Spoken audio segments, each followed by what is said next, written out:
Thomas wants to get it in quickly. Does to Lambier. Stolen by Bird on the cut to DJ. Yes!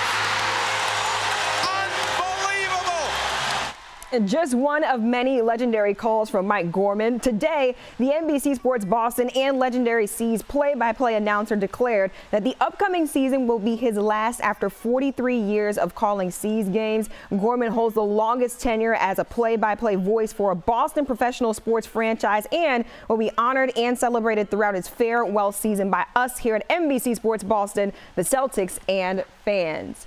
Mike Gorman joining me right now. And Mike, I can't lie that my heart dropped a little bit when I saw this news just because of how much you mean to us on the broadcast, to our colleagues, to the Celtics organization and fans as well. But what moved you to decide that this would be your grand finale?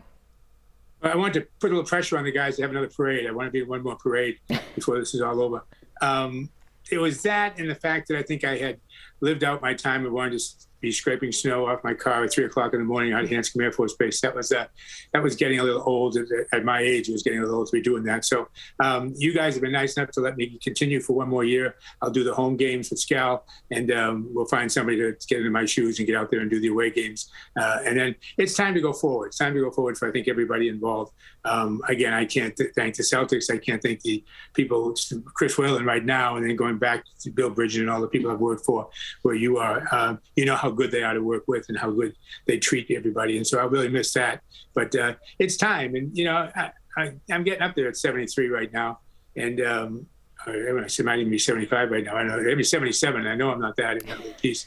But anyway, I don't want to work until I'm too tired to do anything else. There's lots that Terry and I still want to do. We both want to travel. We both want to see a lot of stuff. She has a young company that has her moving all over the country that she has run. And so I'm going to be the guy behind with my golf clubs getting off the plane. Yeah, not mad at that at all. Also, the Celtics, they still have much of their core intact despite the departure of Marcus Smart and Grant Williams. But what's your outlook on the Celtics season for the 2023-2024 season? Well, it's funny. I was just on the phone. I apologize for being a little late for this, but I was just on the phone with Steve Paliuca, who called me to say we had talked about me maybe doing this being my last season. He said, I didn't know you had made it official without calling me, so I couldn't really jump off the phone. But it seems right in terms of time to me. Anything else? The league is doing a lot of things they're going to make, and I'm on record against the league on this one. But they're going to pull all the seats back, and they're going to give back those courtside seats, even though the Celtics are holding out, not doing it for us broadcasting games. Other places like New York and San Francisco, and I can go Washington, Philadelphia. They all have us 40, 50 rows back to do games now. So you end up doing the game right off the monitor because you can't really pick people out. It sounds strange, but it's very difficult to do. When guys are flashing fast. And, you know, when you're on the floor and you hear a whistle, you look right at the official and you can see him with his hand signals tell you who the foul is on. So you're right on top of the play.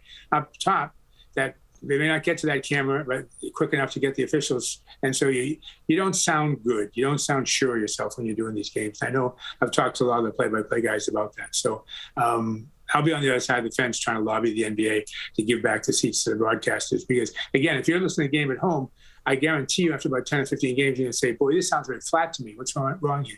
Well, the reason is because the announcers are further away from the court. They don't have as good a picture as you have at home.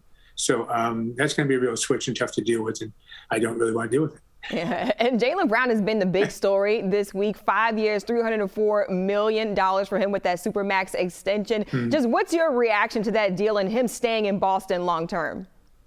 Well, I hope he does stay in Boston long term. I mean, he's a wonderful player. He certainly capitalized on the situation and getting the amount of money he got. But I thought it was one of the most impressive speeches, or if you want to say that he gave yesterday in what he intended to do with the money and what he intended to do with his life off the court. And he's a very impressive young man. The Celtics now have to give that same money to Jason, or a little better money, because the general opinion is that Brown is at best a second player.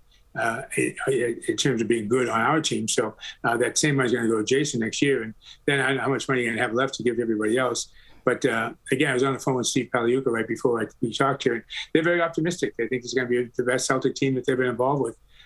Maybe just short of the one that won the championship in 2008. But, you know, it's going to be interesting to see how this pairs out. We're going to score a lot of points on people. we don't have a lot of toughness, and I'm concerned about that. Marcus Smart epitomized toughness in the NBA, and Grant Williams gave us toughness. I wasn't a big Grant Williams guy, but he did give us toughness on the court. I'm not sure where we get that now. So it'll be interesting to see. We're going to win a lot of games, I think 120 to 115. 43 years is a long time, but what's been your favorite moment just being that play-by-play voice for the Celtics? Probably that play that you saw, and you guys picked a good one right there. With some creative editing by Jeff Christ got me.